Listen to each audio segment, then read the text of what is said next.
Hello students, भौतिक विज्ञान की कक्षा में आपका स्वागत है। आज हम पढ़ेंगे स्थिति समय ग्राफ के विभिन्न प्रारूप। क्योंकि समय स्वतंत्र रूप से परिवर्तनशील है, स्वतंत्र चर है, समय को हम लेंगे एक्स अक्ष पर और समय के अनुसार किसी वस्तु की जो स्थिति है उसको हम लेंगे वाई अक्ष पर। ठीक है, देखिए मान लीजिए कि किसी वस्तु के विभिन्न समय पर स्थिति को हमने नोट किया और उसका ग्राफ खींचा, तो ये जो हमें ग्राफ प्राप्त हुआ है, मान लीजिए यह समय अक्ष के समांतर है। ठीक है, अब ग्राफ को देखते हैं। बिंदु ए पर समय मान लीजिए t और स्थिति है x। बिंदु बी पर देखें, समय तो आगे बढ़ गया, समय बढ़ गया लेकिन स्थिति वही है x। बिंदु सी पर समय बढ़ गया और स्थिति x। बिंदु डी पर भी देखिए समय तो आगे बढ़ गया लेकिन स्थिति अभी भी x है। और हम पढ़ चुके हैं कि यदि किसी वस्तु की समय के साथ स्थिति में परिवर्तन न हो तो वह वस्तु विरामावस्था में कही जाती है। ठीक है, अर्थात जिस वस्तु का स्थिति समय ग्राफ हमें समय अक्ष के समांतर प्राप्त हो तो वह वस्तु विरामावस्था में होगी। ठीक है, अब हम विचार करते हैं अगली संभावनाओं पे। मान लीजिए कि हमने किसी वस्तु की विभिन्न समय पर स्थितियां नोट करी और एक हमने ग्राफ खींचा। वह ग्राफ हमें सरल रेखा के रूप में प्राप्त हुआ है। यह सरल रेखा समय अक्ष के समांतर नहीं है बल्कि समय अक्ष के साथ एक कोण बना रही है, सरल रेखा नंबर 1। ठीक है, अब यह रेखा समय अक्ष के साथ मान लीजिए 75 डिग्री का कोण बना रही है, तो ये हर स्थान पर इसका समय अक्ष के साथ कोण 75 डिग्री ही है। अर्थात सरल रेखा एक की प्रवणता प्रत्येक भाग पर समान है। ठीक है, एक्स अक्ष के साथ झुकाव अर्थात रेखा की प्रवणता प्रत्येक भाग में समान है। मान लीजिए यह है θ1 और प्रवणता क्या होती है, ये हम पिछली कक्षा में पढ़ चुके हैं कि प्रवणता होती है वेग के बराबर। ठीक है, वक्र के किसी भाग की अगर हम प्रवणता निकालें तो वह उस समयांतराल में वस्तु के वेग के बराबर होती है। तो मान लीजिए कि इसकी प्रवणता प्रत्येक बिंदु पर θ1 है। इसका मतलब क्या हुआ कि यह वस्तु एक समान वेग से गति कर रही है। मान लीजिए वह वेग है v1। ठीक, तो देखिए सरल रेखा एक हमें क्या बता रही है कि वक्र के प्रत्येक भाग में प्रवणता समान है, मान लीजिए θ1, और वेग समान है। इसका मतलब क्या हुआ कि वस्तु एक समान वेग से चल रही है और वो वेग है v1।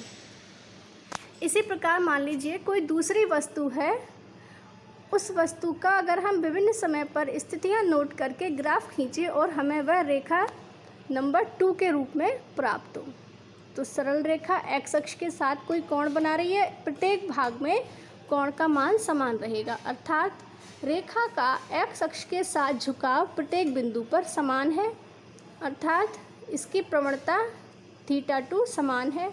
इसका मतलब क्या हुआ कि जिस वस्तु का ये ग्राफ है सरल रेखा नंबर 2, वह वस्तु एक समान वेग से गति कर रही है v2 से। ठीक, इसी प्रकार हम बात कर सकते हैं सरल रेखा नंबर 3 की।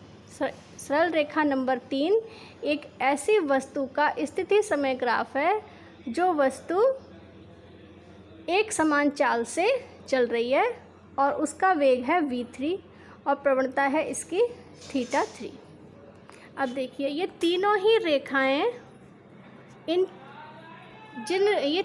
रेखाएं जिन वस्तुओं का ग्राफ है वे वस्तुएं एक समान वेग से गति कर रही हैं। लेकिन देखिए कि सबसे अधिक झुकाव किसका है, पहली रेखा का, उससे कम दूसरी का और उससे कम तीसरी का। ठीक है, θ1 is greater than θ2 is greater than θ3, अर्थात पहली वस्तु का वेग दूसरी वस्तु के वेग से अधिक है और दूसरी वस्तु का वेग तीसरी वस्तु से अधिक है। ठीक है, अब देखें हम अगली संभावना। मान लीजिए किसी वस्तु का हमें स्थिति समय ग्राफ इस प्रकार से मिल रहा है। ठीक है, इसमें हम क्या देख रहे हैं कि x अक्ष के साथ झुकाव बढ़ गया। पहले क्या था θ1, फिर हो गया ये θ2। ये देखिए ये कोण छोटा है इस कोण से। ठीक है, इस यानी उसकी प्रवणता बढ़ गई, प्रवणता बढ़ रही है यानी कि उसका वेग बढ़ रहा है। ठीक, अगली संभावना देखते हैं। इसमें हम देख रहे हैं कि ये जो हमें ग्राफ प्राप्त हुआ है स्थिति समय ग्राफ, इसमें एक्स अक्ष के साथ झुकाव कम हो रहा है। θ1 is greater than θ2 is also greater than θ3 which is also greater than θ4। ठीक है, और प्रवणता का तात्पर्य क्या होता है? वेग से, अर्थात क्योंकि प्रवणता कम हो रही है इसका मतलब क्या हुआ कि वस्तु का वेग कम हो रहा है। इसके अलावा अब हम कुछ और संभावनाओं पर विचार करते हैं परीक्षा की दृष्टि से। मान लीजिए परीक्षा में हमें यह ग्राफ दिया जाता है। ठीक, यह ग्राफ हम देखें तो समय तो एक ही है, समय नहीं बदल रहा, परंतु स्थितियाँ एक से अधिक हैं। तो किसी भी वस्तु की स्थिति किसी भिन्न भिन्न एक ही समय पर भिन्न भिन्न स्थितियाँ नहीं हो सकती हैं। इसका मतलब क्या हुआ कि यह अगर हमें इस प्रकार का ग्राफ दिया जाता है तो यह ग्राफ असंभव है। एक ही समय पर वस्तु की भिन्न भिन्न स्थितियाँ संभव नहीं है। अब अगला ग्राफ देखते हैं। ठीक है, इस ग्राफ में क्या दिखाया गया है कि समय और ये स्थिति, ये हमें रिपल्स दिखाई दिए रहे हैं इस ग्राफ में। तो देखिए, वस्तु की स्थिति पहले बढ़ती है और फिर ये वस्तु पास आ जाती है, फिर वस्तु दूर जाती है, फिर वस्तु पास आती है। ठीक है, तो ये स्थिति तो संभव है। अब अगली स्थिति देखें, अगला हमें क्या संभावना है? इसमें रिपल्स वर्टिकल है। अब देखिए आप, किसी एक समय पर दो स्थितियां हैं वस्तु की, तो किसी एक समय पर वस्तु की दो स्थितियां संभव नहीं है, यानी कि इस प्रकार का ग्राफ भी संभव नहीं है। ठीक है, अगली कक्षा में हम पढ़ेंगे स्थिति समय ग्राफ पर आधारित कुछ आंकिक प्रश्न। धन्यवाद।